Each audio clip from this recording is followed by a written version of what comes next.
all the thoughts that I've had since Raoul introduced this seem to complement what I've been listening to this evening, and I know there's a great temptation for us to want to stop and expand, and I hope that's exactly what we're going to do in future.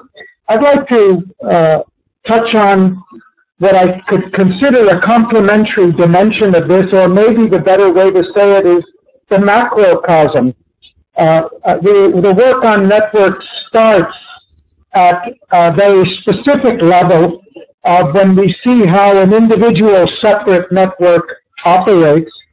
But I'm interested in the concept that the whole of society could be looked at as a single integrated complex network. And in the short time available, I just want to touch on some of the topics that I think we beneficially explore in the Academy that are already quite closely related to some of the things we're already doing, not under the heading of network science, but where the bringing network science could help us to gain some perspectives and maybe do some original thinking on it. And come to practical areas where I think there are applications that we might explore.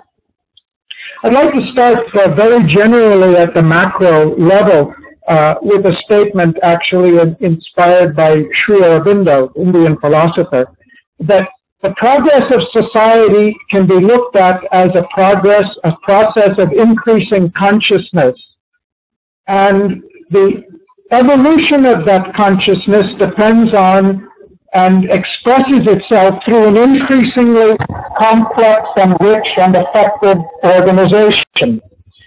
We can apply that biologically to the development of the nervous system and the brain. We can also apply it socially.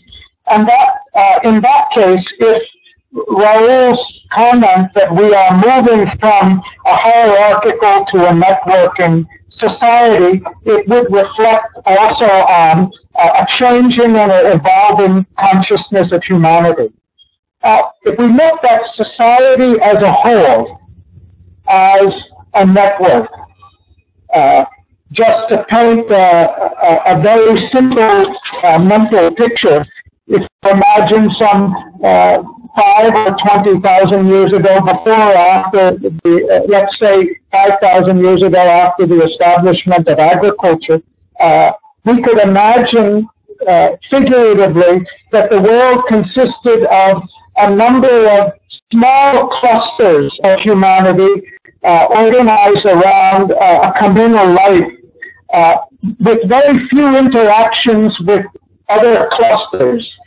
In somewhat intense interactions among themselves and small groups, maybe it's a village structure, but very little interaction between the groups.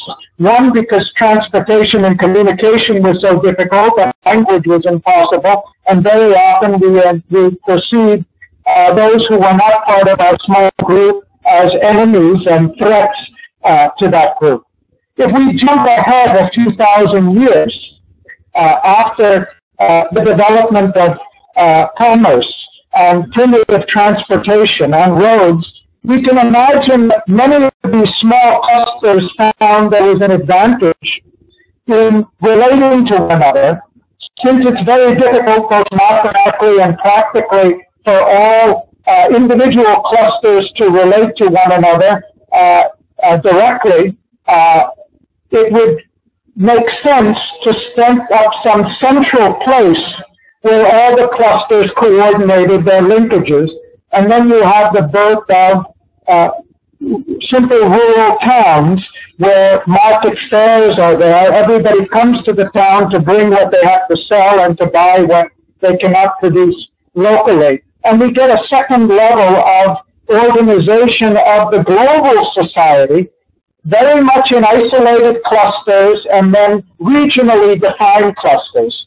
And at some time, a few thousand years later, we can imagine that these towns, some of them have grown into large, especially those that are on rivers or on the sea, have grown into larger establishments and become a focal point for the linkage of many of the other clusters of towns. And then at a further stage, it becomes international. The contacts become transcontinental and international. And if we looked at that, we've seen the maps of the internet communication that we have today, which really makes the whole of society look like a very rich, complex web. But if we can imagine back that this fabric was relatively thin and sparse and poorly connected in the past. Now, that applies not only to physical connections, it applies to commercial connections, it applies to exchanges of activity, it applies to the communications and exchange of ideas as well. If that's the case, then it might be, if we look at the whole society as an evolving network, that the principle we see operative in Moore's law about exponential growth has really been going on for a very long time, from a very, very sparse beginning, and now gaining momentum at the social level, looking at the society as a microprocessor or a macro processor, where there's an increasing speed, density, number of transactions, and increasing layers of complexity that are interacting with one another. So the concept, and I'm going to come to why I think this could be a helpful concept for us, the concept of society as a whole as a network that relates to the movement of material things, interactions between individuals and groups, relationships between activities, linkages between organizations, dissemination of information, knowledge, ideas, and so forth. And I'm sure I've skipped a transmission of skills and technologies, and many other things could be added to the list. And if we look at these all as aspects of a single multi-dimensional network, which is the human social organism, which covers so many of the functions and many others than what I've listed here. And we see there are certain characteristics in the growing complexity of human society. I've taken, for example, of this three, and I'm just going to touch on them very briefly. In fact, Ivo and I have written an article for the present issue of Cadmus. The electronic version just came out on money, where we did a brief comparison of the relationship between language, money, and the internet, which I'm only going to touch on it, allude to it here. Language, these are really all, they can be each of them thought as a network or as a networking tool. As we can imagine that human communication and networking at the communication level would be very difficult and limited without language. It's also true that at the level of exchange, of specialization, of commerce, that our interactions with one another would be extremely limited if we hadn't invented a mechanism such as money to facilitate those interactions in space and time. Before money, we were relying on barter transactions. Barter requires what they call the double coincidence.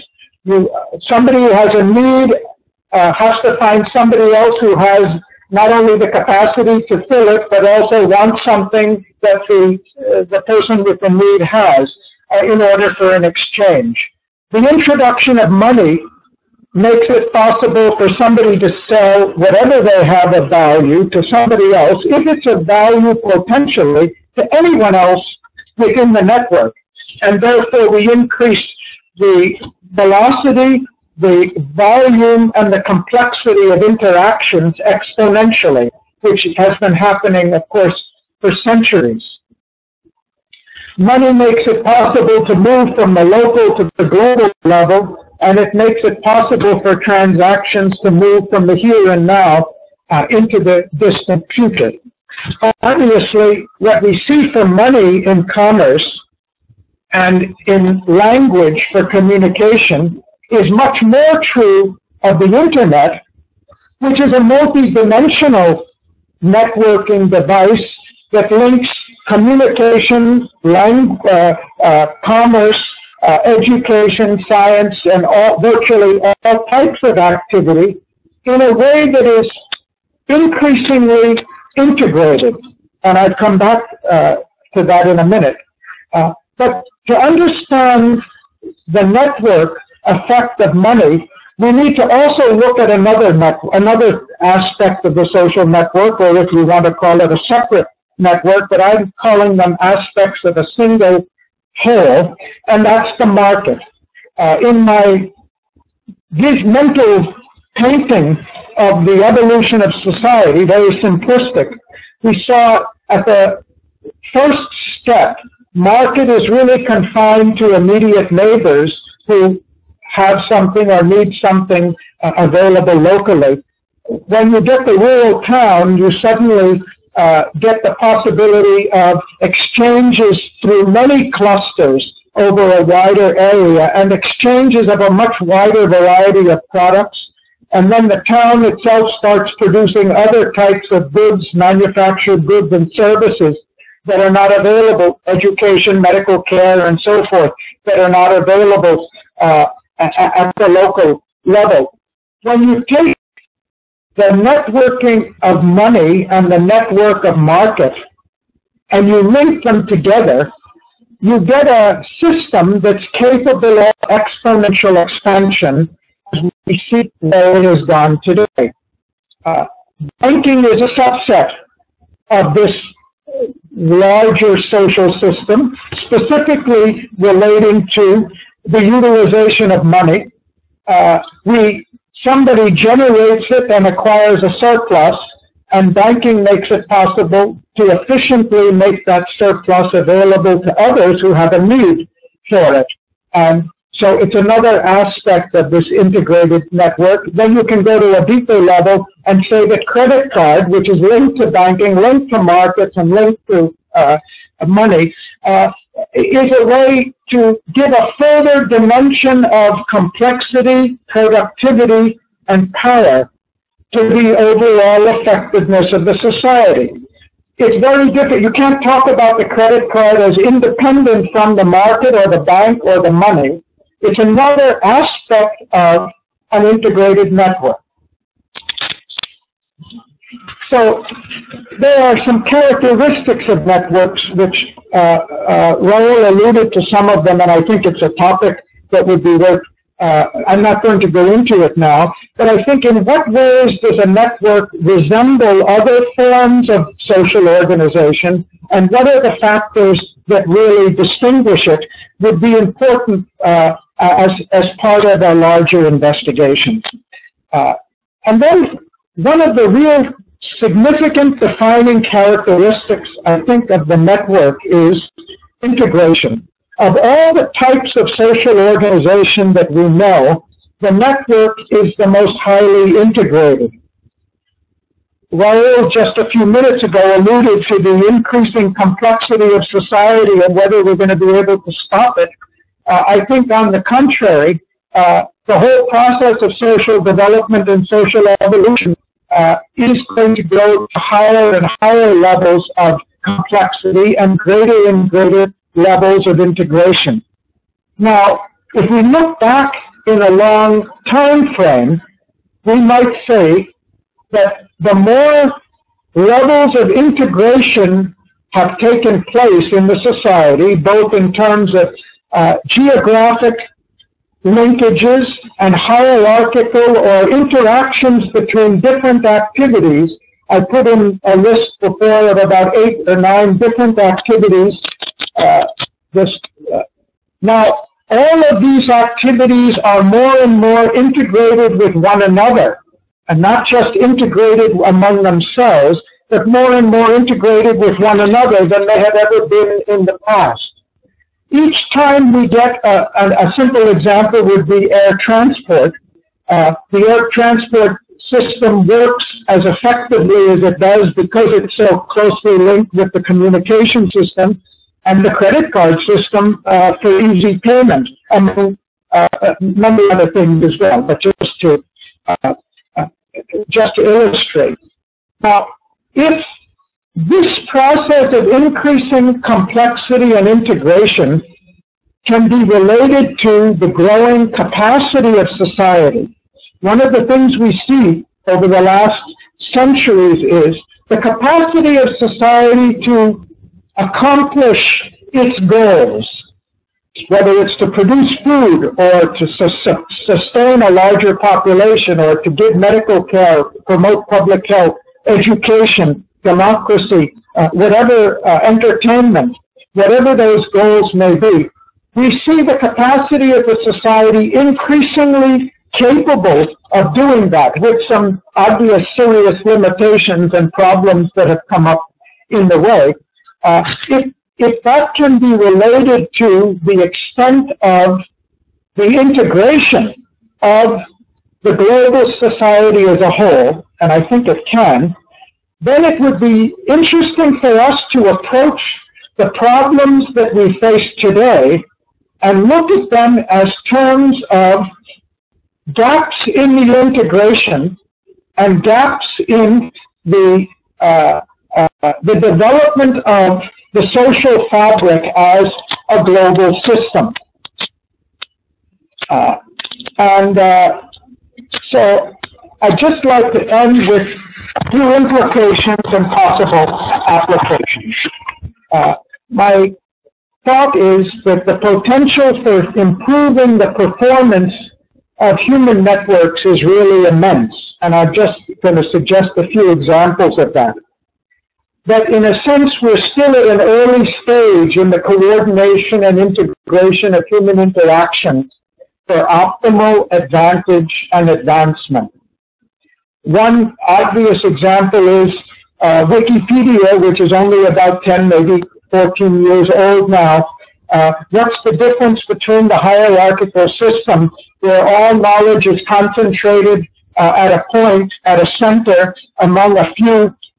Britannica has a couple of thousand editors. Of course, they draw on a larger number, but it's a unidirectional process very much, to Wikipedia, a networking approach where virtually every user has the potential to also be a contributor to the global knowledge. I'm only using it as an example. I think in most areas of society today, we are at the Britannica stage, if we even have a Britannica, and there's a great deal further we can go to enhance social productivity. One indication of this ties into the work we have been doing on the Global Employment Challenge, and we've constantly been making the case that we have a situation today where there are vast human resources that are underutilized. Human capital is a perishable resource. If our skills and capacities are not utilized, they not only tend to decline after time, but if we are not utilized as an individual and made productive, our psychology also tends to decline over time, and we become less and less capable of expressing our potential. So we have a situation today where we have a very rich human capacity, and increasingly we have an incapacity of our economic system as it's presently designed to utilize fully that human capital. One dimension of this is the youth who are entering the workforce, and we're all familiar with the high levels of unemployment among the young.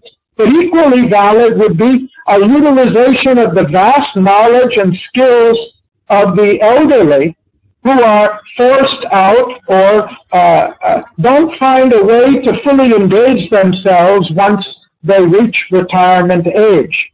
If we look at society as itself a network, then we would say there must be much more we could do to fully utilize and tap the human resource for the welfare, for productive purposes, for psychological fulfillment, for social recognition. I'm only giving it as one example at the macro level. There are many others. We see now many efforts underway to rethink education. We participated and were co-sponsoring a conference on education at the International University Center at Dubrovnik last month.